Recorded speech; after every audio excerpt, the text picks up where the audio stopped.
এই আমরা আমরা আমরা দেখতে পাচ্ছি যে সাংবাদিকদের মধ্যে একটা গ্রুপ বা কয়েকজন এই দাবি করছেন যে আপনি আসলে নারায়ণগঞ্জে প্রচুর পরিমাণে জমি কিনছেন, জমি বিক্রি করছেন এবং ওর অনেকটাই আসলে ঠিক সরল পথে হচ্ছে না। আপনি কি এটা নিয়ে কিছু বলবেন কিনা, এবং এইটা আপনার কাছে অনেকেই এই ব্যাপারটা নিয়ে সামনে আসছে? অবশ্যই বলবো, কারণ আমি যখন বোর্ড প্রেসিডেন্ট ছিলাম তখন তো আমার একটা প্রফেশন ছিল। আমি যখন 2017-তে যখন আপনার সিলেকশন কমিটি থেকে 16তে আমি যখন রিজাইন করি, তখন তো আমি চিন্তা করলাম যে আমি কি করব, মানে ম্যাক্সিমাম সময় পার করেছি ক্রিকেটে। অ্যান্ড আপনার তারপরে আমি আমার ফ্যামিলির একটা বিল্ডিং কনস্ট্রাকশন করি, তারপর থেকে আস্তে আস্তে কনস্ট্রাকশন ল্যান্ডে। আপনি দেখেন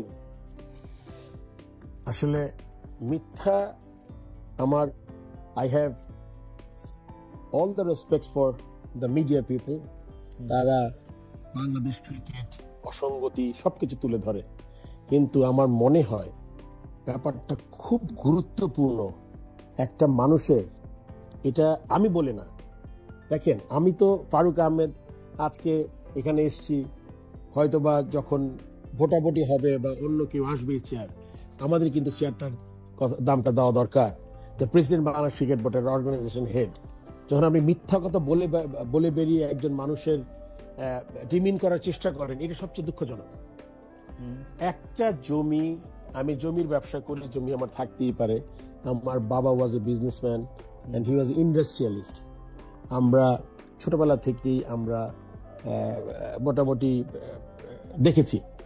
সো ব্যবসায়িক পরিবারের একটা ছেলে, আপনি জমি কিনেছি, যে জমিটা একটা ছবি দেখেছি আমি, ক্রয় সূত্রে মালিক, এই জমিটা আমি কিনেছি না বায়না করেছি 2023 সনের সেপ্টেম্বরে বায়না রেজিস্ট্রি।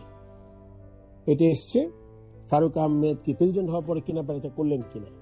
আর অন্য কোথাও আমার জমি সব মিলিয়ে কয়েক শতাংশ জমি হবে হয়তো, নিজের জায়গা ছাড়া, নয়ামাটিতে জায়গা ছাড়া কয়েক শতাংশ জমি বেশি নাই।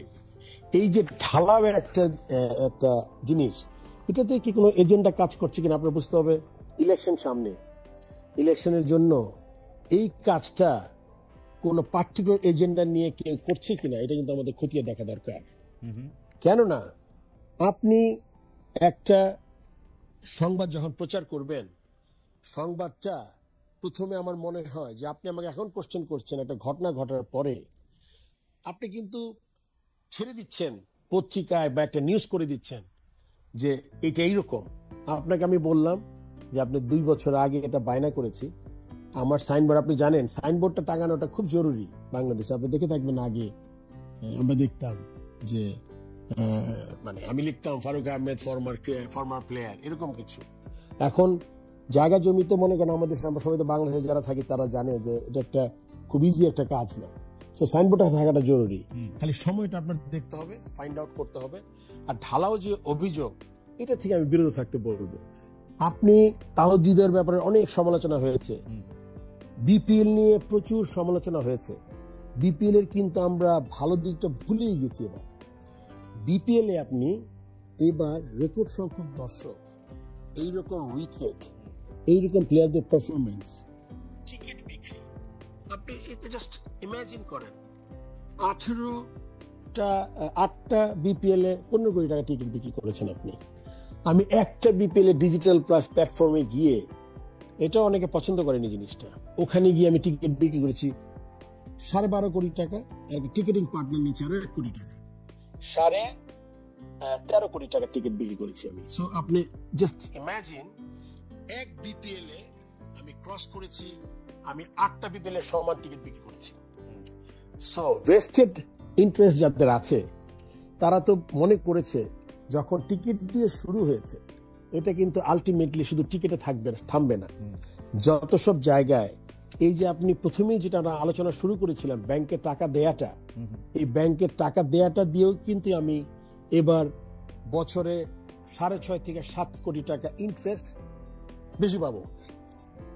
আর আপনি যদি বলতেন যে আপনার রেড ব্যাংক থেকে রেড ব্যাংকে গেছে টাকা, তাহলে কিন্তু আমি একটা there is something that you can...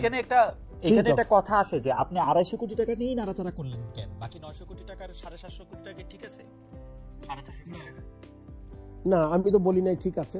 এটা আপনার 250 কোটি টাকা, প্রত্যেকটা টাকা আমি যাকে দিব, এটা তো আমি আপনাকে আগেও বলেছি যে টাকাটার জন্য আমার best bank, best interest rate, ব্যাংকের যেই যত কিছু আপনার ব্যাংকের কিছু ক্যামেল রেটিংস, আপনার যা যা আছে আর কি, আমার টাকাটা হুট করে দিব, তাড়াহুড়া করব, হবে না। আপনি জানেন আমি নাম বলতে চাই না কোনো পার্টিকুলার ব্যাংকের, একটা ব্যাংক থেকে আমি ম্যাক্সিমাম টাকা অন্য ব্যাংকে ট্রান্সফার করেছি। এই টাকাটা মানুষ কিন্তু সোশ্যাল মিডিয়াতে আপনার প্রথমে এসছে টাকা সরিয়েছি, টাকা থেকে সরানোর কোনো ব্যাপার না, এটা ট্রান্সফার হয়েছে পার্টিকুলার এক ব্যাংক থেকে আরেক ব্যাংকে। আপনি আর যে বাকি টাকাগুলো আছে এগুলো আমরা আস্তে আস্তে সরাবো, কারণ আপনাকে একটু আগে বলেছি আমি যে আমাদের এই 250-200 খবর আসলো 118 কোটি টাকা সরিয়ে দিয়েছি। এখন যারা এই নিউজটা করেছেন তারা বললেন 3টা ব্যাংকে সরিয়েছি। আপনি দেখেন 2টা নিউজের মধ্যে কতটা ইজি টু মিসলিড পিপল। তারপরে কিন্তু আমি যেহেতু আমার জিনিসটা আমার মধ্যে আছে, আমি জানি exactly what I am doing with my board, আমি প্রায় 238 কোটি টাকা ট্রান্সফার করেছি এক ব্যাংক থেকে এক ব্যাংক। এখানে জনতা ব্যাংক থেকে গেছে 100 কত কোটি টাকা। আপনি জানেন জনতা ব্যাংকের তারল্য সংকট আছে, এরকম অনেকগুলো ব্যাংকের তারল্য সংকট আছে।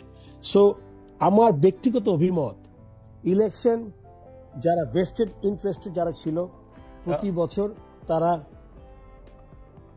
বছর তারা এই জিনিসগুলা আমার মনে খুব চিন্তা করা দরকার। এবং আমি আবার চেষ্টা করব, আরো যদি কোনো ব্যাংকের রেটিংটা আপনার মাঝে মাঝে ইমপ্রুভ করে আবার কমে যায়।